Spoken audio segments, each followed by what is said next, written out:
Takpan nyo na po yan. Huwag po siya masyadong haluin, yung yeast. Yan. 5 lang po, ano? Tapos kung gagawin po natin, liquid and solid. Paghiwalayin. Like for example, yung oil ninyo, ito, lalagay nyo na po dito itong ikan. Yeah, pero I suggest na ito, pan muna. Hatiin nyo muna. Hiwalay nyo po yung iba para makuha natin yung tamang proseso. Konti lang po yan, ha? Aling na piraso ng sinala. Hindi po natin kailangan. Kapag mga ganun po all-purpose flour, hindi na po natin kailangan hanapan ng dumi kasi malinis na po yan. Hindi po natin siya lalagyan na. From liquid po to solid, pagsamahin nyo na po yung solid ninyo. Pero ito po kalahati lang po muna. Okay, kalahati lang po muna. Yolk lang po ang kailangan po natin. Tapos solid daw. So ito po? Sugar po. Yung sugar, lahat po ng liquid. Lahat naman po ng liquid pag samasamahin nyo na. Egg yolk lang po ang kailangan, ha. Sukatin nyo pong mabuti kasi baka magbago na po yung consistency niya kung liquid o solid. Solid kung liquid po. 2 tablespoon ba yung teaspoon? Pero kailangan pa. Alan daw yung ano niya? Kasi 2 tablespoon lang to. Tablespoon oil? Huwag na kayo gumamit ng oil. Butter. Ay, butter pala. Tablespoon? Okay.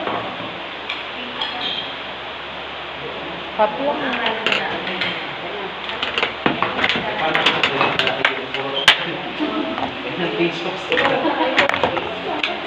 Ito. Kapag mo ito? Dito. Kasama na dito. Lahat ng solid sa liquid ito kasamahin.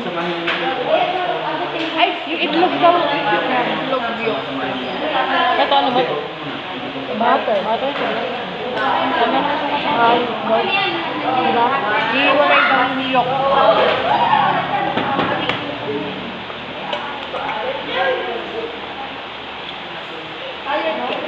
Ano nang ilalagay dito?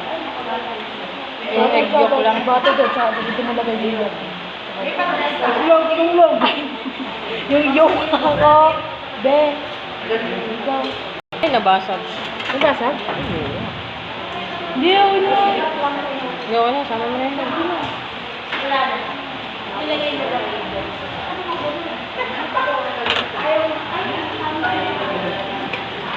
Tsaka yun? Hindi pa yun? Okay na po. Magkasama na po lahat ng liquid niya. Butter and egg po, sir. Butter, egg. Okay. Tapos ito po yung Sugar po. may taste na po ng salt ko. Meron na po. Okay. Kasama na namin. Hindi pa po. Muna po mamaya. Yung sugar. Saan Okay na po. Kasama na po yung ating liquid.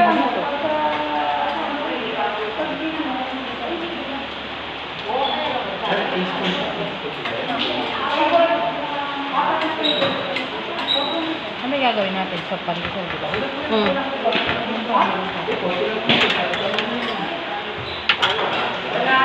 Kasama na rin po.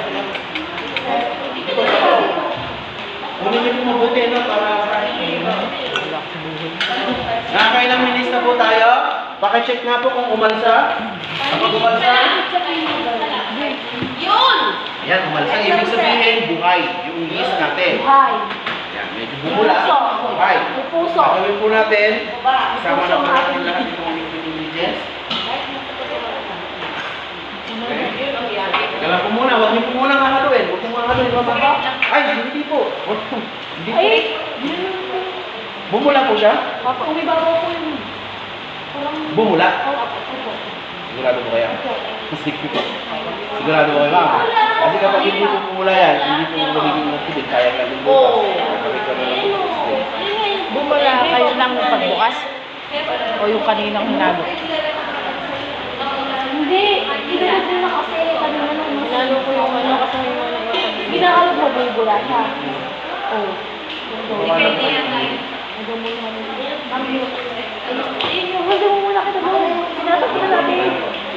Kasi nakatayo yung mga iwan sa video. Kaya ako lang dito.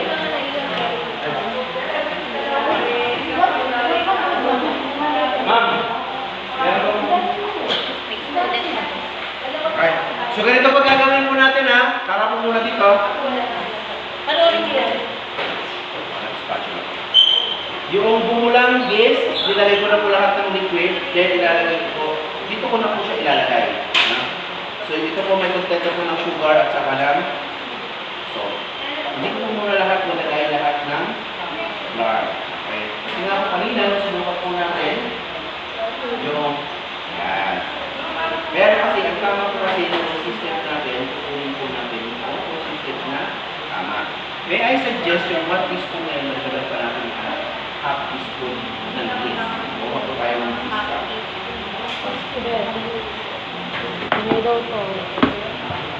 Teka muna. Kuha muna tayo niya. So ito, lalagyan po natin yung iba. So 1 cup po ito na siya. Pero titignan po natin masyado pa siya malambot. Pero kasi ang maganda po kasi dito, yung consistency po nito, yung gusto po natin. Labo. Sino po yung isa ko ilang yung kasama yun? Block number? 2 po. 2. So kailangan pa po natin siya ng another lang. Narinig niyo po, yung 1 cup natin, sinukat natin dito sa 1 cup ay kulang. Kasi nga kung titignan natin, yung consistency, just a little bit dusting lang din.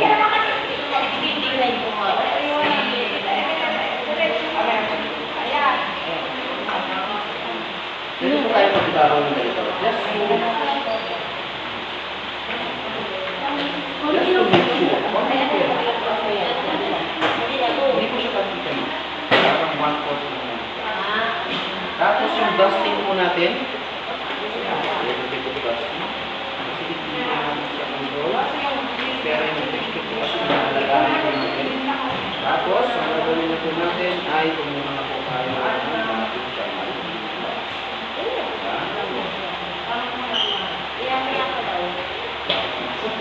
So, nakikita nyo yung consistency ng loaf ay malambot. It means, ang kalalabasan natin dito ay malambot din. Okay? So, dito na natin siya i-mix para yung sayang kasi yung mga hanggang siya, mag-coagulate po siya ng mag-coagulate. Kapag medyo tumigit pa po siya, dagdagan na po natin siya sa ito parang plastic. Pero kailangan kasi makuha po natin.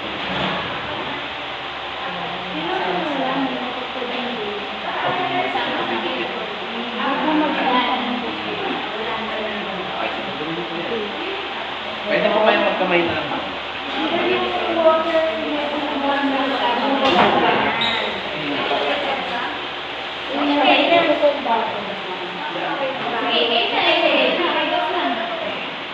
Ayan. Hindi na po ito. Go. Lalagay na ba yan? Yan. Okay. Dito na po kayo mag-mix para hindi tayo. Yan.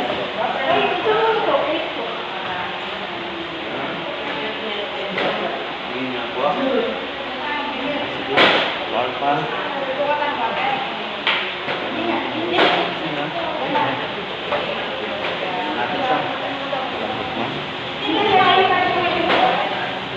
Mga kwan lang yan.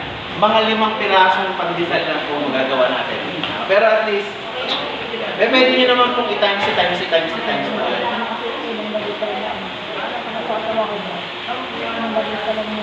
Dough po ha, dough. Kasi yung gloves na Ayun yung po kamay po. mo. Bugos ang kamay na yan.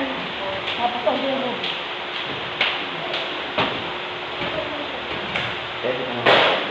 Alam mo po.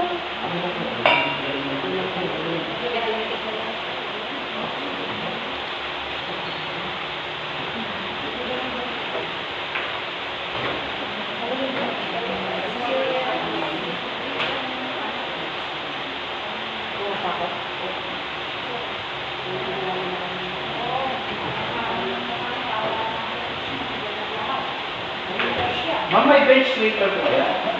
Bench sweeper po.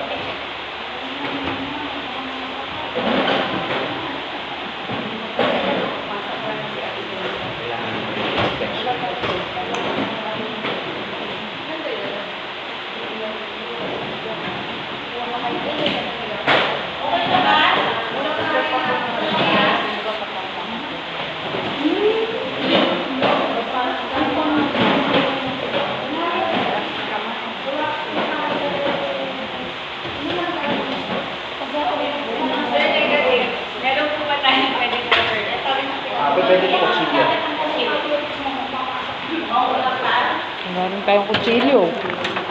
Pwede mo sa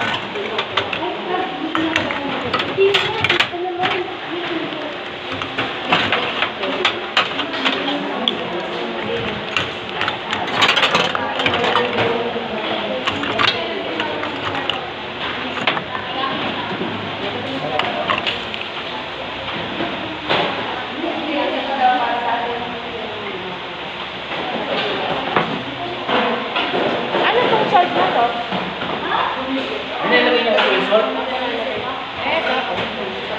Extra lang yan. Extra.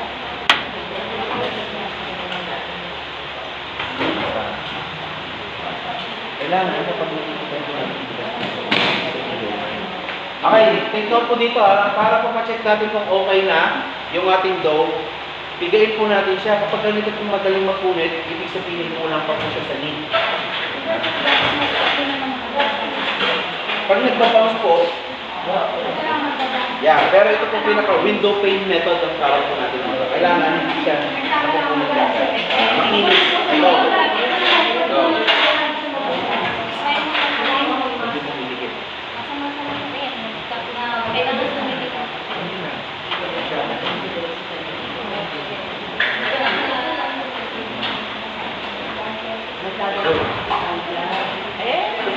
Masyadong matigas po Pag matigas po, parang matigas po yung malalabas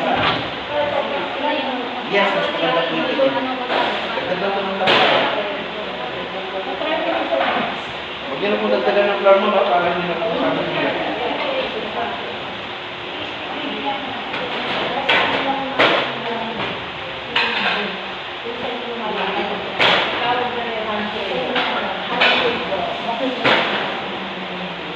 Huwag niyo na po lalagyan ng flour mo, okay na po ito.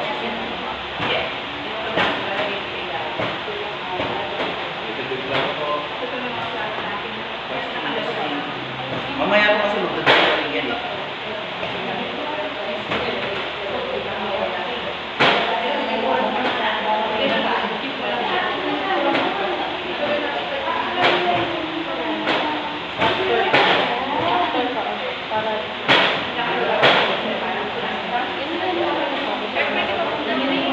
Hindi mo po.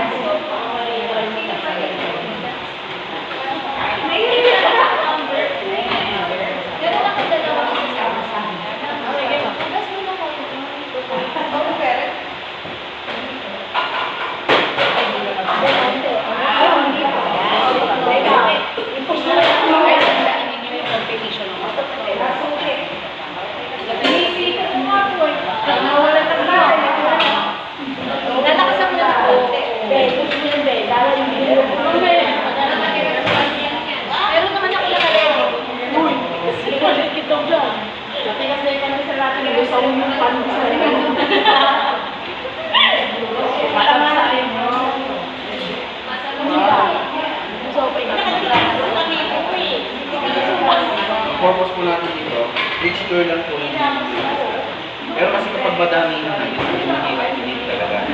Pero pag ganito lang, madali po yan. Malit ko lang yung kilo ko. Ayan po nakita lang.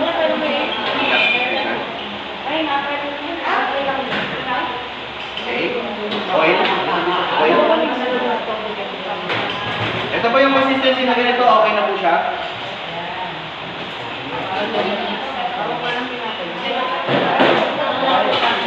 Medyo makinis na po siya.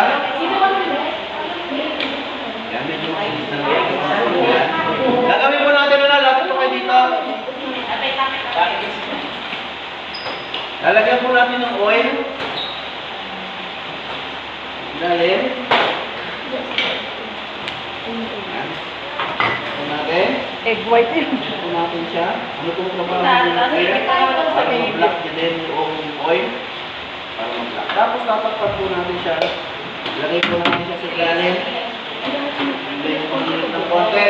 Orasan po ninyo 1 hour. Yan. Oh!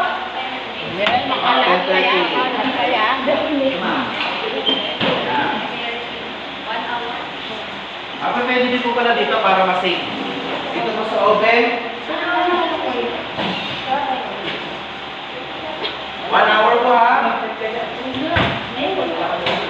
Ayun po. Tingin nga po. Ayan, okay na. Ayan, makinis na. Medyo matigas pa po ng konti yan, pero...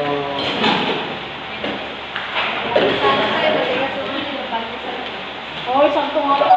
Alam mo ba yung tinatawag na pandi ba to? Kung pandi sa lami, ipapatok sa'yo. Pandi ba?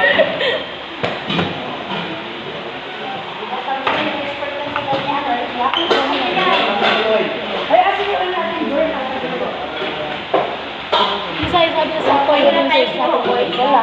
Yung una tayo na kulang na. Kaya tuloy yung story.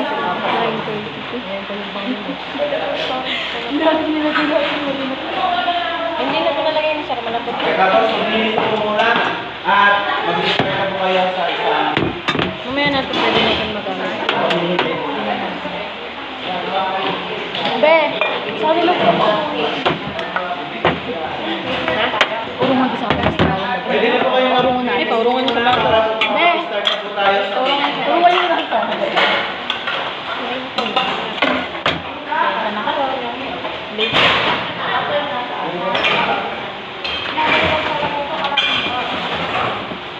Tandaan po natin ha, kapag matigas yung dough,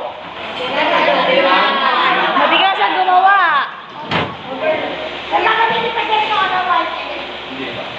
ay baka mamaya sa kitchen.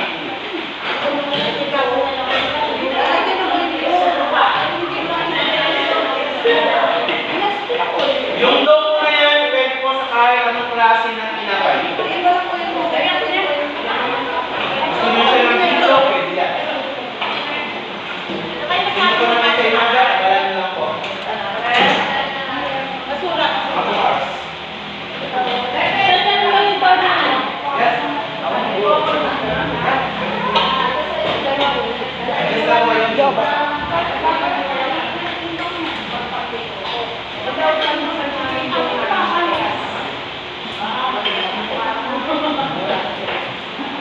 Sila may oven. Pati yung oven natin. Kasi yung atin lagay sa oven, ayun na. Linis na po para makapagpapasaya ng fire. So, babalik po tayo ng 10:30. Ba't sila nilagay? Cake na po kay Ma'am Marley. Hindi siya gumagana. Pero hindi po siya gumagana ha. Ang gusto mo naman sa cellphone mo?